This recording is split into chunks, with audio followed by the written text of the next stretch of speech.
പ്രിയപ്പെട്ട പ്രേക്ഷകർക്ക് സ്വാഗതം. ഇത് ബ്ലാസ്റ്റേഴ്സ് സോക്കർ. കേരള ബ്ലാസ്റ്റേഴ്സിന്റെ അടുത്ത മത്സരം വരുന്നത് ഈ മാസം 23-ാം തീയതി, അതായത് ഈ വരുന്ന ഞായറാഴ്ചയാണ്. കൊച്ചിയിൽ വെച്ച് ചെന്നൈയിൻ FC ആണ് ബ്ലാസ്റ്റേഴ്സിന്റെ അടുത്ത എതിരാളിയായി വരുന്നത്. എന്തായാലും എന്ത് വില കൊടുത്തും ബ്ലാസ്റ്റേഴ്സിന് ഈ മത്സരം വിജയിച്ചേ മതിയാവും. കാരണം ബ്ലാസ്റ്റേഴ്സ് ഇപ്പോൾ തുടർച്ചയായ 3ാം പരാജയമാണ് ഇപ്പോൾ ഏറ്റുവാങ്ങി നിൽക്കുന്നത്. അവസാനം 3 മത്സരം എടുത്ത് പരിശോധിച്ചാൽ അതിൽ 3ലും ബ്ലാസ്റ്റേഴ്സ് പരാജയപ്പെട്ടു. ബംഗളൂരുവിനോട് പരാജയപ്പെട്ടു, അതുപോലെ തന്നെ മുംബൈയോട് പരാജയപ്പെട്ടു. അവസാനം കളിച്ച മത്സരം ഹൈദരാബാദുമായി ബ്ലാസ്റ്റേഴ്സ് പരാജയപ്പെട്ടു. അതുകൊണ്ട് തന്നെ വിജയവഴിയിലേക്ക് തിരിച്ചെത്താൻ അടുത്ത മത്സരത്തിലെ ബ്ലാസ്റ്റേഴ്സിന്റെ വിജയം അത് അനിവാര്യം തന്നെയാണ്. എന്തായാലും ബ്ലാസ്റ്റേഴ്സിന്റെ പരിശീലകനായ മിഗായേൽ സാറയ്ക്ക് ബ്ലാസ്റ്റേഴ്സിന്റെ പരിശീലകനായി തുടരണമെങ്കിൽ അടുത്ത മത്സരം അദ്ദേഹത്തിന് വിജയിച്ചേ മതിയാവും. ഒരുപക്ഷെ അടുത്ത മത്സരം ബ്ലാസ്റ്റേഴ്സ് പരാജയപ്പെട്ടാൽ അദ്ദേഹത്തിന് ബ്ലാസ്റ്റേഴ്സ് വിടേണ്ട അവസ്ഥ വരെ വന്നേക്കും. എന്തായാലും ബ്ലാസ്റ്റേഴ്സ് അടുത്ത മത്സരത്തിൽ ഇറങ്ങാൻ സാധ്യതയുള്ള ഒരു പോസിബിൾ ലൈനപ്പ് നമ്മൾ ഇവിടെ നോക്കാനായിട്ട് പോവുകയാണ്. അതിന് മുമ്പ് നമ്മുടെ ചാനൽ കണ്ടുപോകുന്ന ഏകദേശം 80% പേരും ചാനൽ ഇതുവരെയായിട്ടും ഒന്ന് സബ്സ്ക്രൈബ് ചെയ്തിട്ടില്ല. അതുകൊണ്ട് തന്നെ കൂടുതൽ കേരള ബ്ലാസ്റ്റേഴ്സ് അപ്ഡേറ്റ്സുകൾക്കും ISL അപ്ഡേറ്റ്സുകൾക്കുമായി മറക്കാതെ നമ്മുടെ ചാനൽ സബ്സ്ക്രൈബ് ചെയ്തേക്കുക. അപ്പോൾ നമുക്ക് ഇതേ വീഡിയോയോട് തന്നെ കടക്കാം.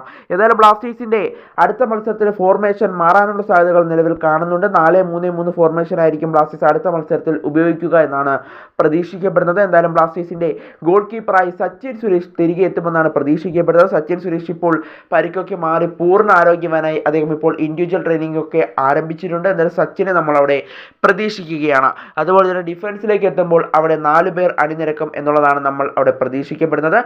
ആ 4 പേർ ആരൊക്കെയാണെന്ന് നോക്കുകയാണെങ്കിൽ അവിടെ മിലോസിനെയും അതുപോലെ തന്നെ പ്രീതം കോട്ടാലിനെയുമാണ് നമ്മൾ അവിടെ പ്രതീക്ഷിക്കുന്നത്. സെൻറ്റർ ബാക്കുകളായി പ്രതീക്ഷിക്കുന്നത് ഈ 2 താരങ്ങളെയാണ്. ഇനി റൈറ്റ് ബാക്കിലേക്ക് എത്തുമ്പോൾ നമ്മുടെ സന്ദീപ് സിംഗിനെ പ്രതീക്ഷിക്കുന്നു. ലെഫ്റ്റ് ബാക്കിലേക്ക് എത്തുമ്പോൾ നവോച്ച സിംഗിനെയും പ്രതീക്ഷിക്കാം.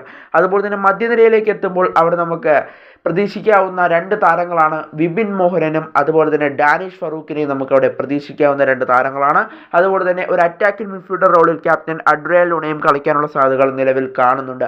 അതുപോലെ തന്നെ 2 വിങ്ങേഴ്സായി കളിക്കുക രാഹുൽ KPയും അതുപോലെ തന്നെ നോവ സദോയുമായിരിക്കുമെന്നാണ് ഇപ്പോൾ പ്രതീക്ഷിക്കപ്പെടുന്നത്. അതുപോലെ തന്നെ ഗോൾ അടിച്ചു കൂട്ടാനായി ജീസസ് സ്റ്റീവൻസും കളിക്കാനുള്ള സാധ്യതകൾ ഇപ്പോൾ നിലവിൽ കാണുന്നുണ്ട്. ബ്ലാസ്റ്റേഴ്സിന്റെ സൂപ്പർ താരമായ ക്വാമെ പെപ്ര ഏതായാലും പകരക്കാരനായിട്ടായിരിക്കും ഇറങ്ങാനുള്ള സാധ്യതകൾ നിലവിൽ കാണുന്നതെന്നാണ് നമ്മളിപ്പോൾ പ്രതീക്ഷിക്കപ്പെടുന്നത്. എന്തായാലും എൻ്റെ ഒരു ഒപ്പീനിയനായ ലൈനപ്പാണ് ഞാൻ ഇപ്പോൾ നിങ്ങളിലേക്ക് എത്തിച്ചത്. നിങ്ങൾക്ക് ഇഷ്ടപ്പെട്ട ലൈനപ്പ് നിങ്ങൾ എന്തായാലും ജസ്റ്റ് ഒന്ന് കമൻറ്റ് ചെയ്തേക്കുക. കൂടാതെ കേരള ബ്ലാസ്റ്റേഴ്സും ചെന്നൈയിൻ FC തമ്മിലുള്ള മത്സരത്തിലെ സ്കോർ എന്താകും എന്നൊന്ന് പ്രെഡിക്റ്റ് ചെയ്യാൻ സാധിക്കുമെങ്കിൽ അതും ചെയ്തേക്കാം. അപ്പോൾ കൂടുതൽ കേരള ബ്ലാസ്റ്റേഴ്സ് അപ്ഡേറ്റ്സുകൾക്കും ISL അപ്ഡേറ്റ്സുകൾക്കുമായി മറക്കാതെ നമ്മുടെ ചാനൽ സബ്സ്ക്രൈബ് ചെയ്തേക്കുക. അപ്പോൾ അടുത്തൊരു വീഡിയോയുമായി നമുക്ക് വീണ്ടും കാണാം.